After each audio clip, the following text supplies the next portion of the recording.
Hey there, everybody. Welcome back to the Betting Pros podcast brought to you by BetMGM. I'm your host, Dan Harris. Find me on Twitter at DanHarris80. We are heading into week 8. It is time to talk about our best bets. And here to do that with me is Ryan Noonan, the director of betting over at 4for4 Football and co-host of the Move the Line podcast. Find him on Twitter at Ryan Noonan. Ryan, thanks so much for joining me today. How you doing?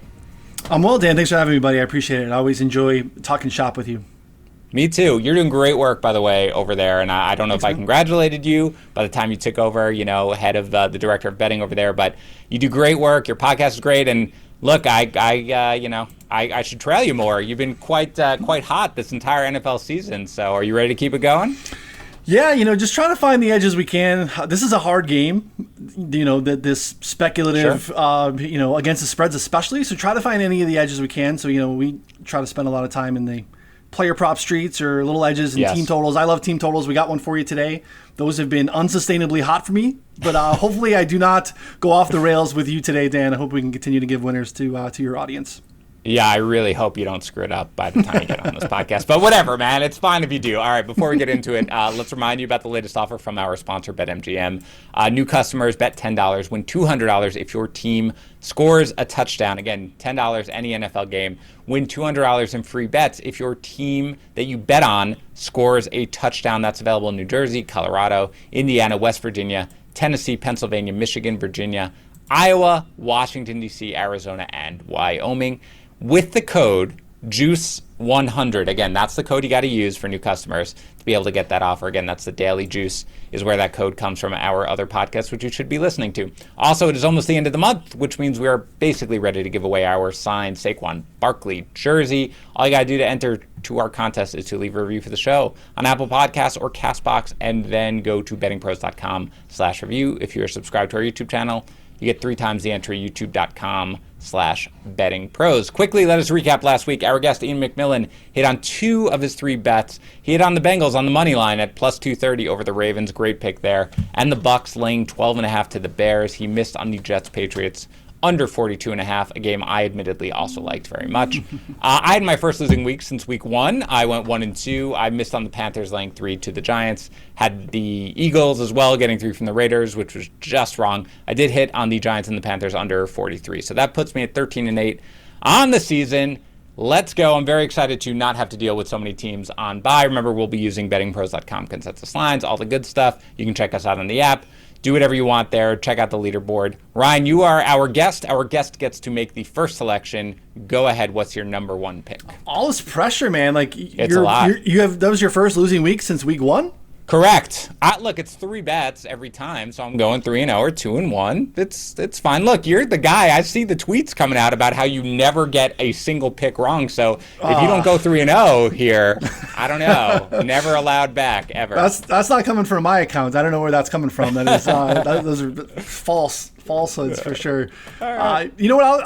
I'll go with the team total to start, Dan, because this is kind of that is where maybe the talk of me being maybe better than advertised is coming so far. So, can I start a little bit with philosophy? I think team totals I think there's an edge there. I think that there's an inefficient market in team totals. They are not typically set specifically by the books. And what I mean by that is that it's simply derived from the spread and the game total. And then what happens is some of these books, the majority of the main books that we have access to, move them as the line or the total moves. And what happens is we get these little buying windows where we can work around key numbers that becomes really advantageous. We know 3 and 7 key numbers and spreads, totals, there's the distribution of totals and points scored is changing as this game continues to change, where, we have these key numbers up in the upper 50s, which we've never had before.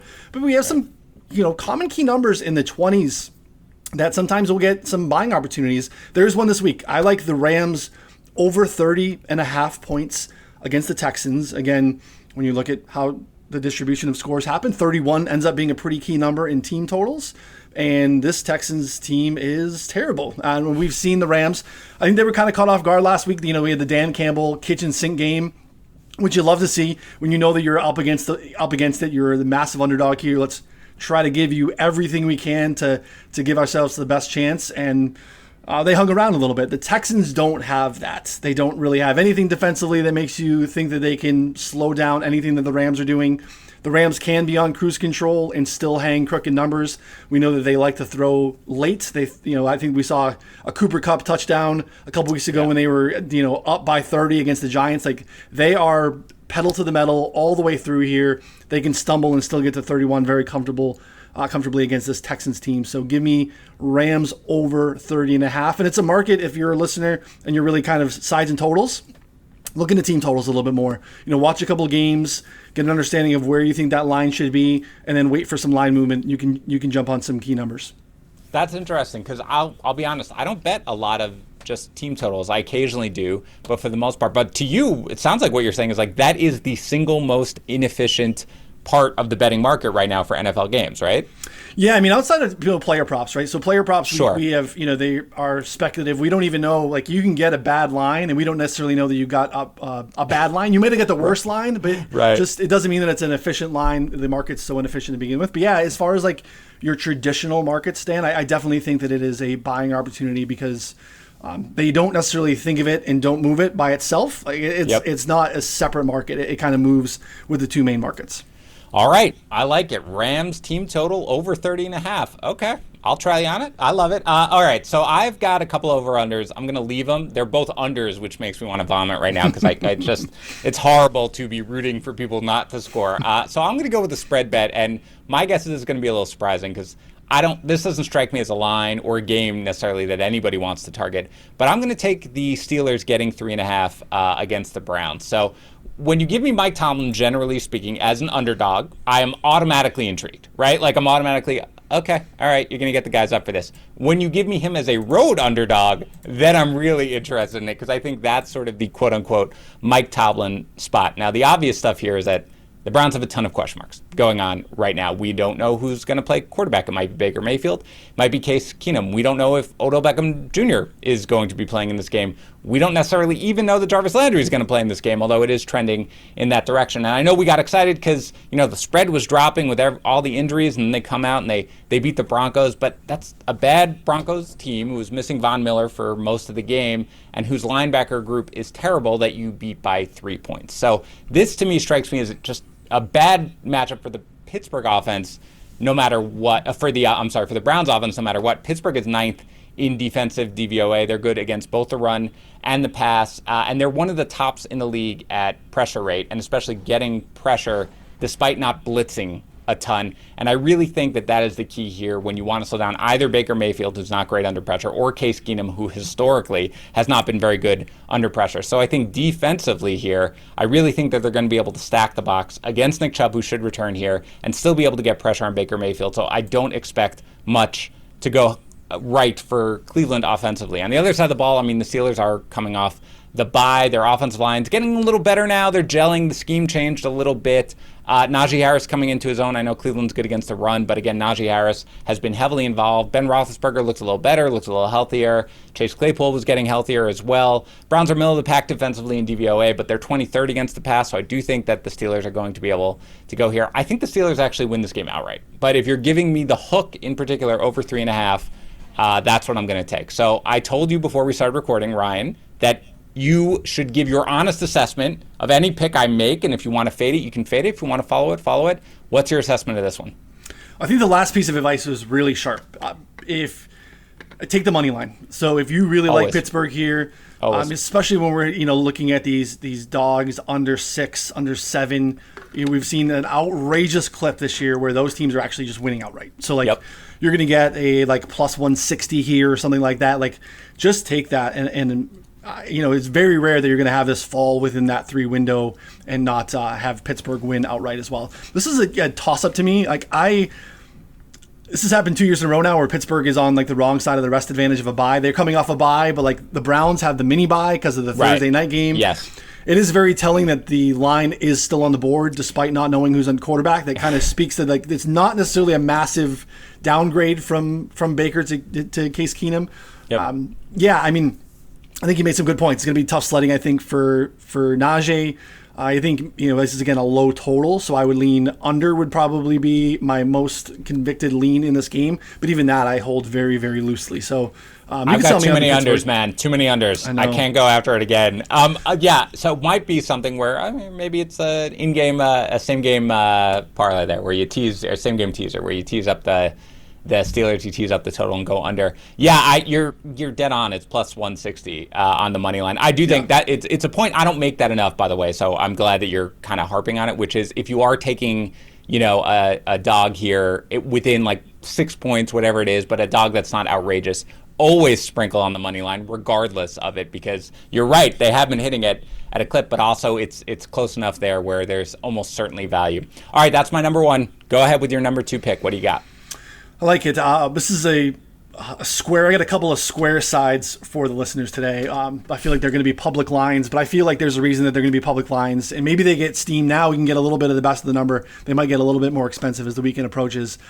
Give me Tampa Bay -5. I'm not sure what the consensus line there is at BettingPros currently. If it's 5.5. It's between 5.5. It bounces back. Yeah, so anywhere under 6. We're also dealing with some new key numbers in this new NFL too, where 6 is becoming as common as 7.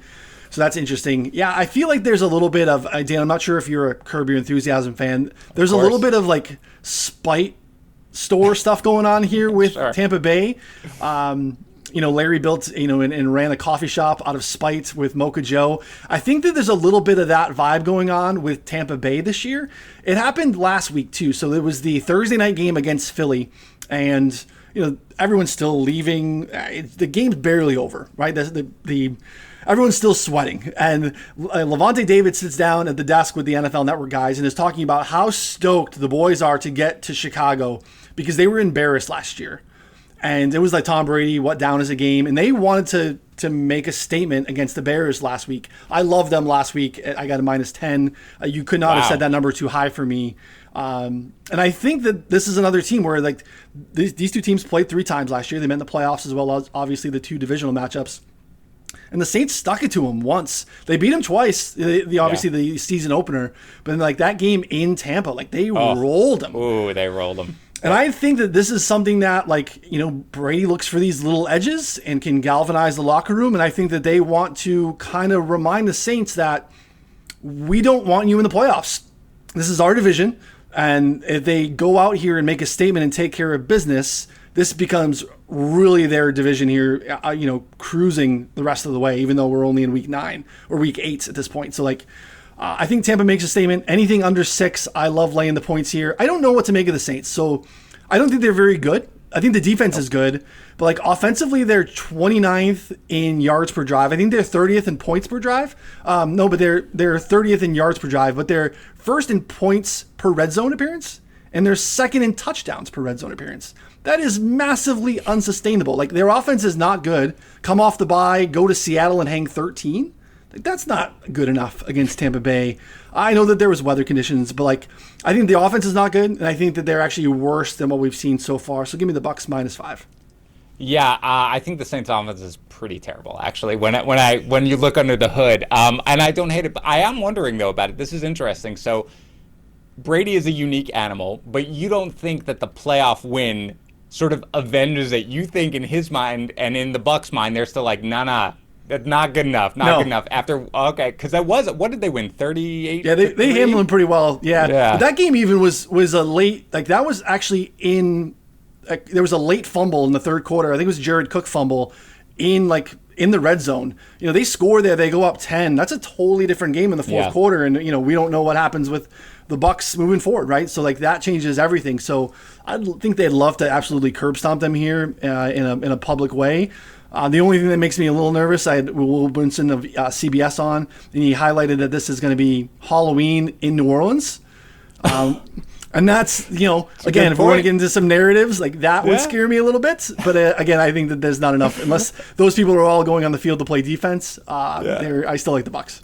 Yeah, I hadn't even thought about that, but it makes me feel a little better about my second pick, which is in the same game, which, again, my guess is you might be on the other side of this one if you were forced to take a side, which you are not, of course, that's actually going to be the under in this same game, which is right now at 50. It's bouncing back and forth. It was 50.5 at our sponsor, BetMGM, so 50.5, I like it better. But obviously, if it's under 51, whatever, doesn't make that much of a difference. But look, speaking of the Saints, and again, I think we know exactly what their philosophy is right now, right? We are going to lean on our defense, which, as you mentioned, is very good. I like it as well a lot. They're going to play slow. They're going to play conservatively. They don't want to let Jameis do them in, right? By going for it and no risk it, no biscuit. Not anymore, not here anymore. They are 28th in neutral situation pace of play. They run the ball 53% of the time. That is by far the most in the NFL this year. Now they add Mark Ingram. I mean, not that it really matters, but that probably just says, hey, by the way, we want to even run the ball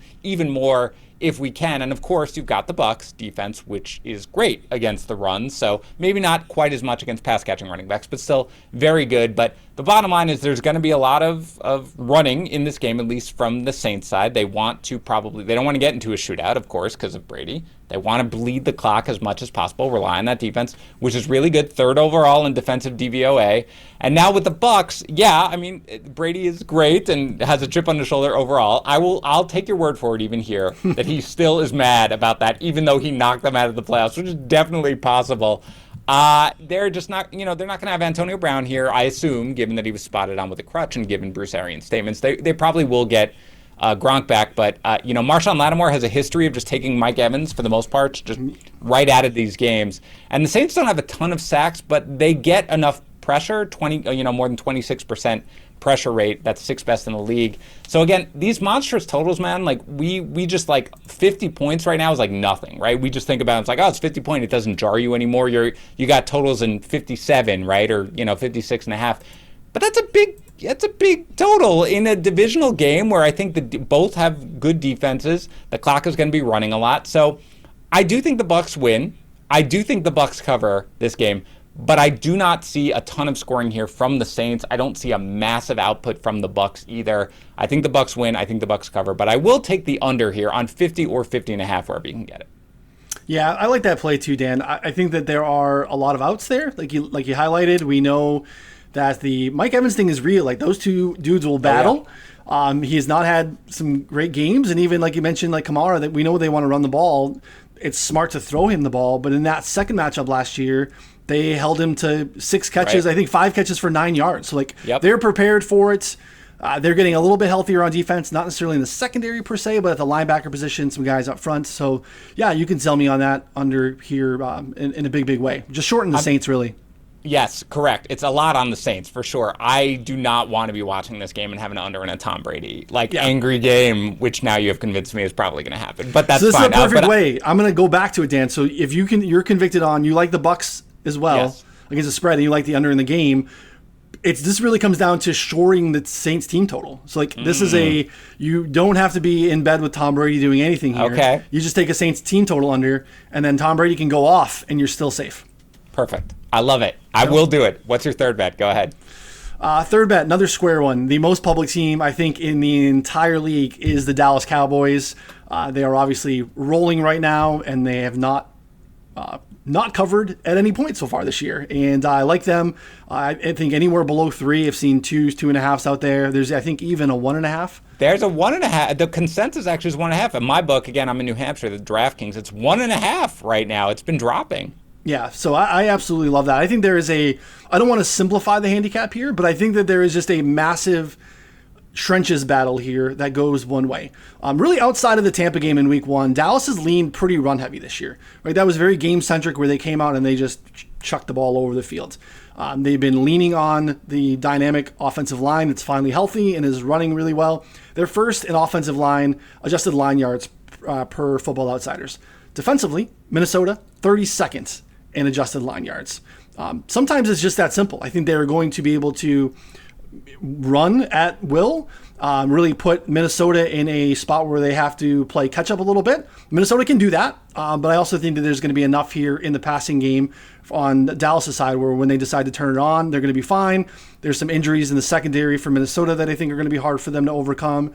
And again, I think that they have their way here. I think this is a nice live bet on the over. If that happens, if Dallas gets up big and we force Mike Zimmer to take the car out of the garage a little bit and start to throw the ball. They could do that with success, but I think they're going to have a really hard time slowing down Dallas.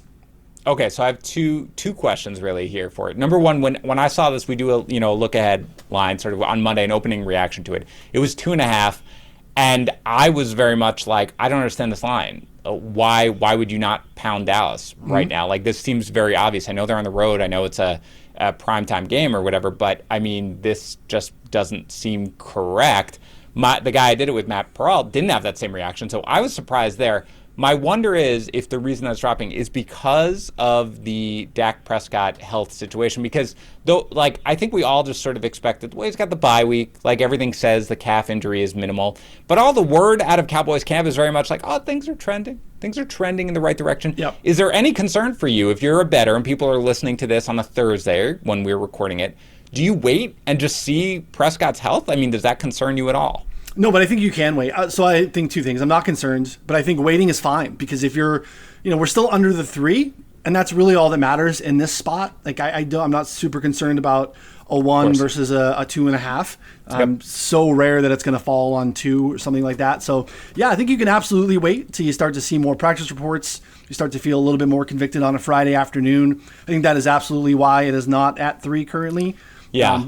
Both teams coming off a bye, so that's not even a rest advantage for Minnesota at home. Like that stinks. Typically, you like to have those spots. So, yeah, I think that's absolutely why. But I'm fine waiting, and I think you're still going to be able to get under 3. Yeah, because again, when it was 2.5, it was something where I was like, I want to hit it now because I don't know. But then it was dropping, and I assume it's just because of the questions on Prescott's health. And again, everything that comes out of it of Cowboys camp is like, yeah, I expect to play. But, but I don't want to hear expect to play. Like, I want to be like, I'm totally fine. I'm ready to go. So maybe that's it. But certainly if Prescott plays, I'm absolutely on that side. And I said it when we did it on Monday. I think that's the right side. I'm surprised that the line came out under 3 just with how much of a public side the Cowboys always are. But I'm with you for sure. I'm going back to a total, of course. And it's going to be one that on Monday, Matt, again, who I did the podcast with, was like, pound the over. And my initial reaction was, yeah, all right. I mean, I think the over, like, you go back historically, it probably hits. But I actually like the under on this game. It's the Titans and the Colts, which are at 51 right now. We've got the 2 elite running backs, of course, and both teams just pound the ball into the ground when they can. Jonathan Taylor and Derrick Henry. That means that the clock's going to move. Tennessee runs 48% of the time. That is 4th most in the league. Indianapolis runs 45% of the time. That is the 8th most in the league. So Indianapolis, though, has an elite run defense. They are number 1 in defensive DVOA against the run, and they are the slowest team in the NFL in terms of neutral situation pace of play. They rank last. Tennessee ranks 23rd. These are both 2 teams that are in no hurry to get things going, that are more than willing to milk the clock, rely on the run game. And again, Indianapolis has a great run defense, so I think that's going to cause Tennessee to not necessarily be able to sustain these drives or anything like that where they're going to result in touchdowns. It's a divisional game. They've already met. Obviously, it was a little different before because Wentz wasn't healthy. The offensive line is getting a little better here for the Colts. I just think this strikes me as a more conservative, sort of grinded out, tough game. You've got the Colts who need the win, right? This is their last chance here to get the division. They've bounced back very nicely from that loss against the Ravens, but they need this one because they lost already to the Titans. So there's going to be 2 unders here for me on a Sunday. I'm going to be miserable watching the games, but to me, I don't know, man. When I first looked at it, I understood like why the over might have been the play, and to be fair, I think the total opened up at 49 or 49.5. Now at 51, though, I'm going to take the under. I had the same reaction. So when I first saw it, I was like, "Ooh, that feels like an overplay." Yep. But the more I dug into it, I didn't click the button already. I waited a little bit, and then the more I dug into it, I think I came to the same realization that you did. Is I just feel that there are a lot of outs for this to be slow. Yep. I think there's a little bit of unsustainable efficiency on both sides offensively. You talked about how there's a run funnel on the Colts side, knowing that the Titans want to lean run heavy. I'm a little concerned. Again, second time in the division, we know historically those end up being a little bit lower scoring as well. Yep. So there's a lot working in your favor here on the under. Yeah, I probably would have put the Bucs last, like in terms of my favorite sort of picks, but I wanted to get them in there because you had just talked about the Bucs. I feel a little more confident in this one than I even do the Bucs. So let's recap very quickly, then let's quickly just run through the remaining spreads, and then we can get you out of here, get back to making all your correct picks. You are taking the Bucs laying 5.5 to the Saints. The Cowboys laying 1.5 to the Vikings. And the Rams team total over 30.5. And I love all the team total stuff that you gave. It's really great information. I'm taking the Steelers getting 3.5 against the Browns. I am taking the Bucs and the Saints under 50 or 50.5, especially if you can get that. And the Titans and the Colts under 51. All right, I'm not going to ask you about tonight because by the time people listening to this, the game has probably already happened. I don't want to have you on record. All right, I really want your opinion on the Bengals laying 10.5 in New Jersey against the Jets. Yeah, this is a hard thing too. I do a free look ahead lines article every week at 4 for 4. This next week 9 is in the hopper, should be out very soon. This is 3.5 in the look ahead markets. So it's really hard to sometimes be like, ooh, this is we're dying here. Now I don't think that the Mike White, Zach Wilson thing is worth 7 points, but 10.5 is tough. This is the third straight road game for the Bengals. Right. We don't see it very often. It only happens a couple times a year. It happened the Colts already this year. Those things don't go really well typically. So like 10.5 is too much. It's a stay away for me. That doesn't mean I have any conviction on the Jets side, but I can't lay the 10.5 on the Bengals. I think it's very clear that when you look at everything and the trends and everything that really goes into the fact that the line has moved this much means, oh God, of course you take the Jets. But I cannot possibly take the Jets. Like, there's no way. I did get in on the Bengals at 9.5 when it first sort of moved because I was just like, oh, come on. I'm a Jets fan. I'm willing to admit that I was not prepared to see Mike White in a game. But I just, at this point, it's just too high. But I understand that, like, the sharp side is there's so much value on the Jets. Come on, you got to take the Jets. Can't do it. Definitely can't do it. No matter how high it gets, I'm just staying away. But that's the question, right? What's the number got to be? Oh, there's no number. I'm not kidding. Like, I get it. Like, you want to, like, 21 point, I'll be like, whoa. But for the most part, no. I don't want to do it. I do because I don't have any faith in what I am going to see from a full week of preparing. Is Michael Carter going to get 18 targets here, out of the running back position? Who the heck knows at this point? So I'm staying far away. I'm interested actually in this one. I've backed the Eagles so many times this year, and sometimes it's been good. I've gotten the number, like, against the Bucs. I got the number right and everything like that. The Lions are at home against the Eagles. The Lions are getting 3.5. This might be the spot that the Lions get off the schneid. Yep. 3.5 is a nice number too. So again, there's the reason that this is the first time the Eagles are favored all year. Jalen Hurts is fun in our fantasy games, yes. But in the fourth quarter, and he does it every single time. Every time. He'll probably do it again this week because I don't think we're going to have a game script where he's not going to be needed. This is definitely Lions or nothing for me. I don't have a ton of conviction in it, but a lot of smart people that I talk to and do this with also feel that the Lions are the play. So maybe later today or no later than tomorrow afternoon, I'd probably take it because I think that hook might go away.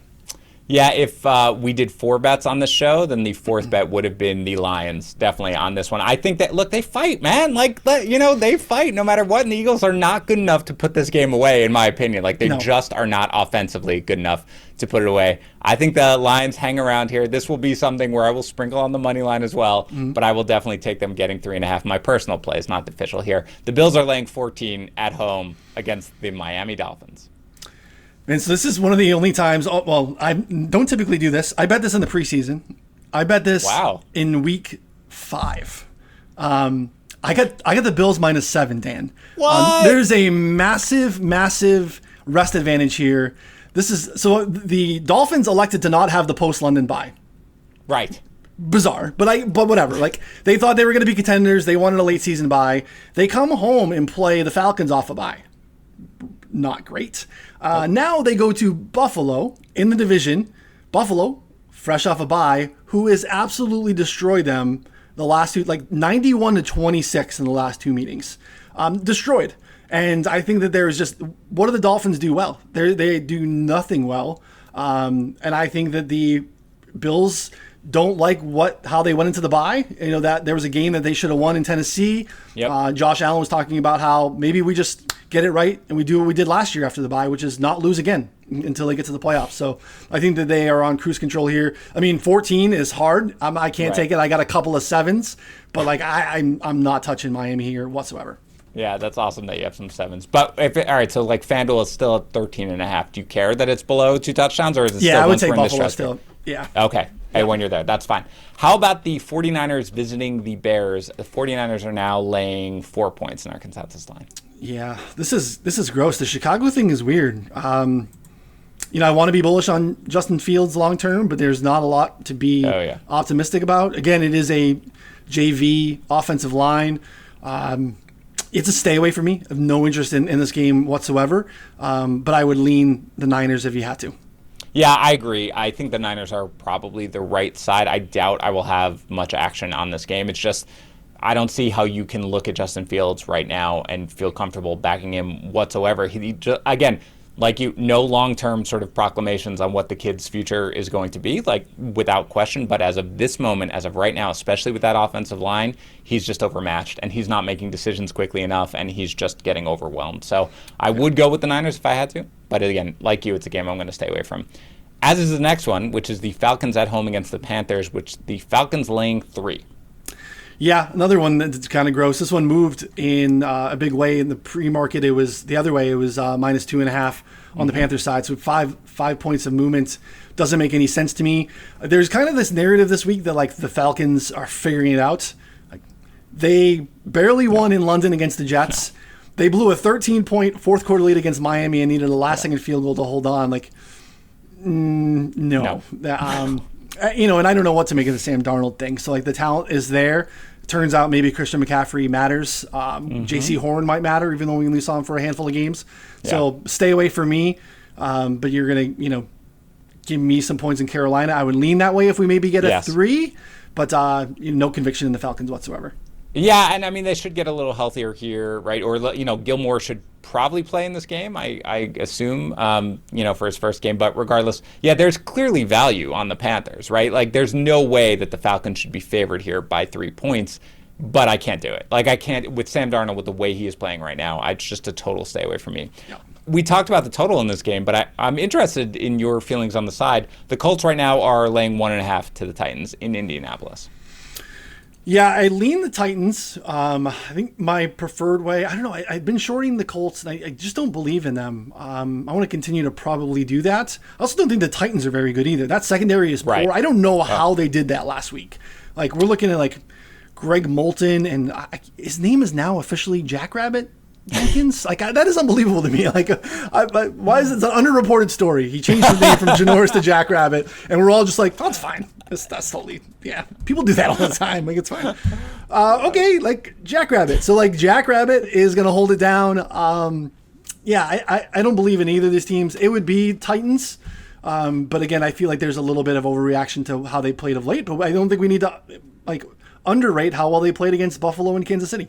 Yeah. No, I think if I'm forced to go on one side, and this is a stay away for me, I think I might lean the Colts, just because I think, at home, at some point the Titans have to be due for a letdown at this, right? That huge win against Buffalo, the huge win against Kansas City. I'm going to put that more on Kansas City as opposed to the strength of the Titans secondary here. Sure. I think maybe everybody just takes away the explosive play and that's it. But I think I'd probably lean the Colts, but it's a total stay away from me. So I'm glad at least you don't have conviction either with it. We know you're going with the team total. Did you have a side with the Texans getting 14.5 from the Rams? So this goes back to our Jets conversation, Dan. What's the number on the Texans? And there is no number. There is no number on the Texans, buddy. This is Rams all day. I'd like to have under 14.5, but there's absolutely nothing here that if you have a Texans ticket, just do not watch that game. Go to pumpkin patch, take your kids trick or treating. Do not watch that one.